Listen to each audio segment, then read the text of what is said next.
Hi, this is Fred from the Experts at eXp Realty. I'm here with a very close friend of mine, Dave Magadan. If you're not aware, based on the background I've got here, Dave was once a former baseball player, had a very long and very illustrious career, 16 years playing.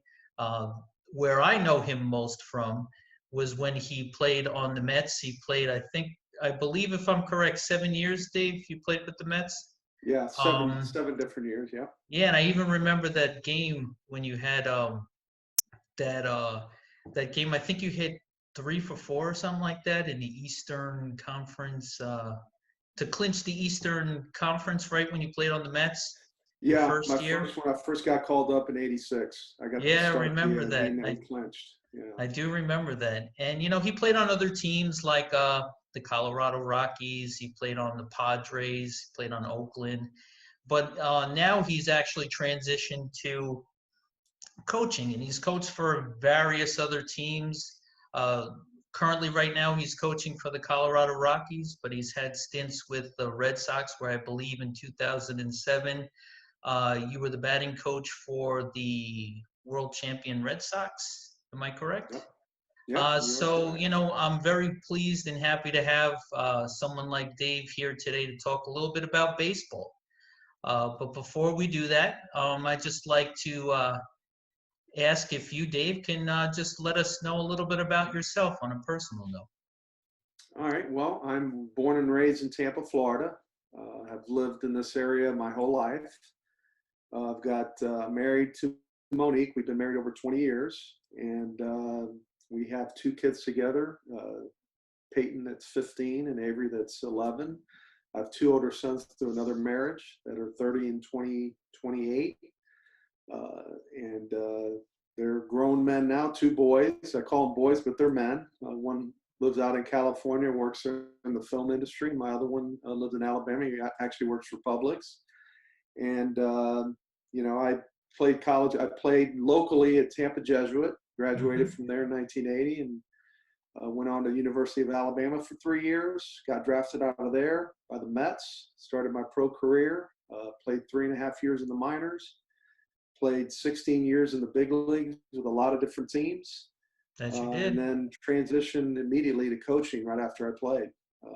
Coached 1 year in the minor leagues after I retired, and then became the hitting coach for the Padres, who was a team I ended my playing career with. So a lot of the guys I was coaching in 2003, I had just finished playing with in 2001. So it was a little bit of a strange situation, but I can imagine, right? yeah, but it was fun though, because obviously I already had a rapport with the players, hmm playing with them for 3 years in San Diego, or most of them, and it was a pretty good transition. It took some time. I had a little bit of experience coaching in the minor leagues. So to become a major league coach, I was very fortunate. Not too many guys get to do that right away. So I was very fortunate. Well, you have so much baseball knowledge playing, in the major leagues for 16 years. And I even think I remember in 1990, I think you were like 22nd in the running for MVP. Like I remember, I forgot what team it was, but I do know It was that for the Mets. it was okay. Yeah. So, yeah. And the funny thing is I actually have a Topps baseball card of yours. Uh, your Rising Star Topps rookie card. It's Yeah, funny. my card was the one they usually put in the spokes of their bicycle so they could make the Yeah. noise going down the street. They didn't care that one got torn up. Yeah, well, still I recall that, being an avid baseball card collector. But now that we talked a little bit about yourself and, who you are, um, I wanted to ask, what has changed this season up until now because of, obviously the coronavirus. I know a lot has happened to baseball. A lot of people want to know, uh, you know, maybe your perspective on the whole change that happened this season. Well, I went to spring training. hmm Second week of February, we have spring training in Arizona, and we were already hearing rumors about the virus, and how it was starting to spread out of China, and it was kind of spreading throughout Asia and starting to leak into Europe. And we knew it was something that was bad, but we were hoping that, we were going to be able to stave it off, like what happened a few years back with the Ebola virus. Mm-hmm. So we went to spring training. Everybody was getting ready for the season. Players were starting to ramp it up a little bit, start to take their at-bats more serious. The hitters were taking their at-bats more serious. The pitchers were fine-tuning. Mm-hmm. And with a little more than 2 weeks left in spring training, we got the word that they were going to suspend spring training on us. And it was the right thing to do, I thought. They thought initially we were just going to be suspended games, but we were still going to work out. So I was going to have to stay in Arizona. But I think with each day that went by, they started realizing that there was no way we were going to be able to do that with the way this thing was spreading. So they basically told everybody to go home, go wherever your family is. For me, it was easy to come back to Florida, but we have a lot of players that are from Venezuela, Dominican Republic,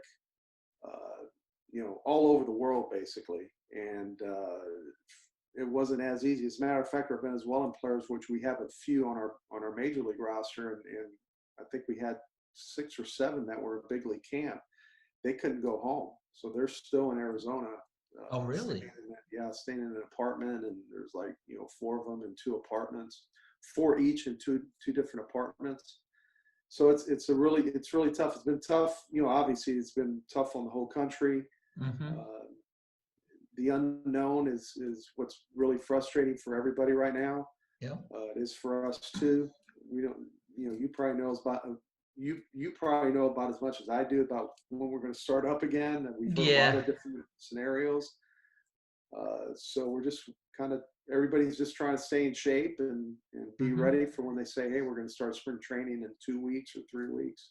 So could I ask, when it came to the time when they said that baseball was going to take a halt, was that, I think if I can remember the timeline, was that kind of around when the NBA decided to halt its season?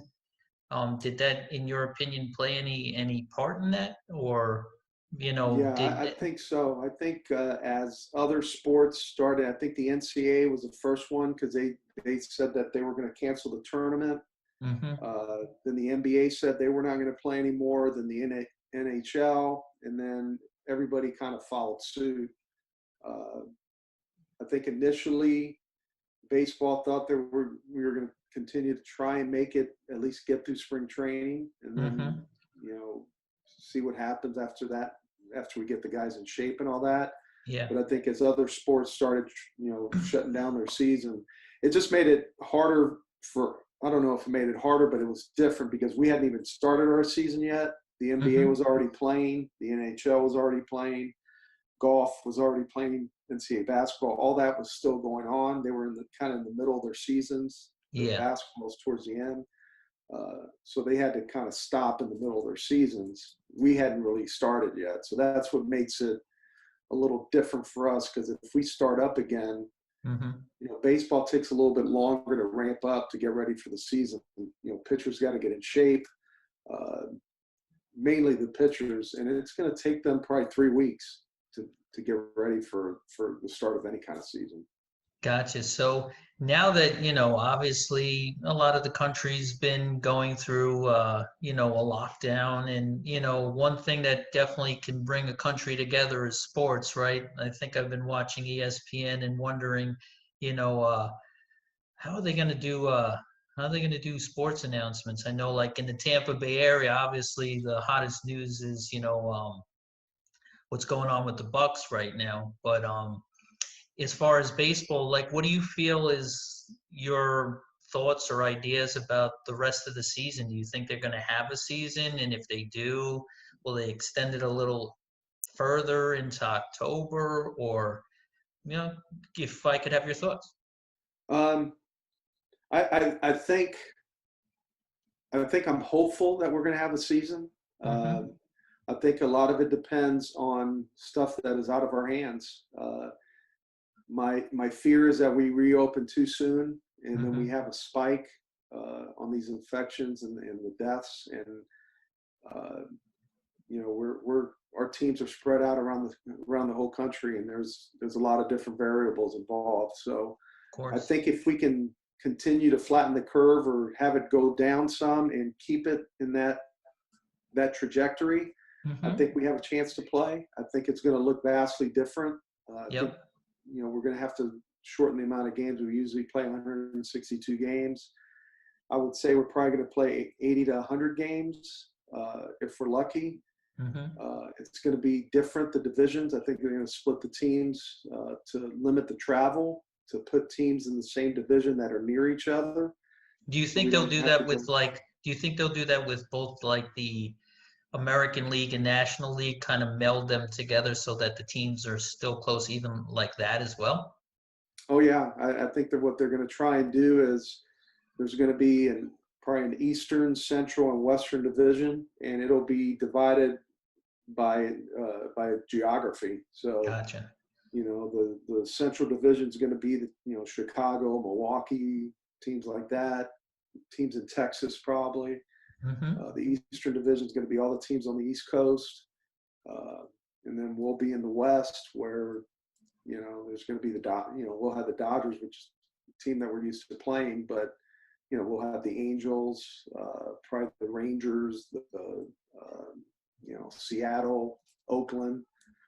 And the weird and the funny thing is that it's really not that uncommon because, when I was a kid, I remember that, the National League and American League would never play each other. And now, like the seasons, you do get those interleague games. So it's not uncommon to be able to play, teams from the other, American National League divisions. So it makes sense, especially if they're going to try and do something where they actually make the season go this year. But do you imagine that the games will probably be without any fans, in your opinion? Yeah, I don't think there's any doubt that when we do start, for sure in spring training, and for sure the first period of time during the regular season, Hmm. uh, there's going to be no fans in the dugouts. Or, I mean, no fans in the stands.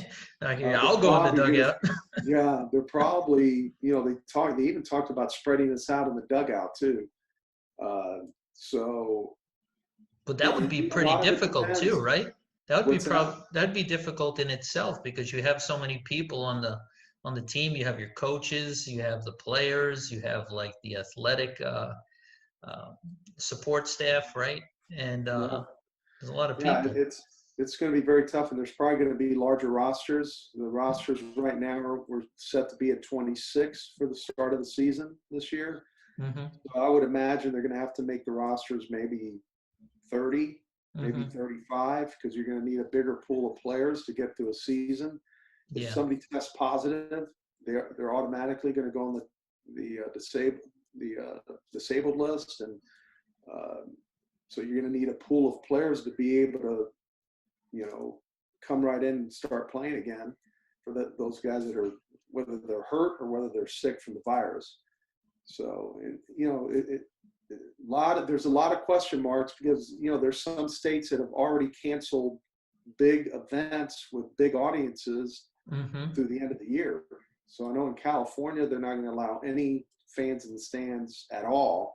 Hmm. Doesn't matter if it's at the beginning or at the end. I think the rest of the year they've already said no more concerts or big crowds.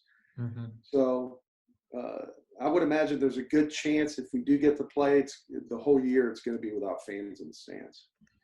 Hey, well, if there's a way that, the logistics around getting you guys back on the field and us seeing a little sports is possible, I'm sure, everybody's going to figure it out. There's a lot of good people and a lot of smart people that, it's amazing the statistics and the way you guys follow every single living, breathing movement of a baseball player.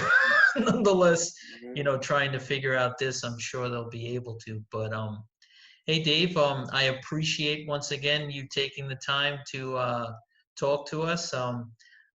If at any point in time we get back in the season and you have a free moment, if we can do this again, that would be great. But regardless, I'm sure a lot of people who love baseball are going to be happy to hear a little maybe inside track to your opinion on what's going to happen and what did happen. So I truly appreciate the time. I thank you again. Absolutely. And just as a final note, I hope everybody has a great day. I hope everybody takes care of themselves and their families, as we will as well. Wish the Colorado Rockies a good season, right? I'm Hopefully not happy. going to tell you who I'm rooting for, but you know.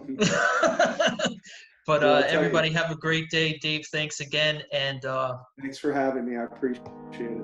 we'll do this again soon. Thank you.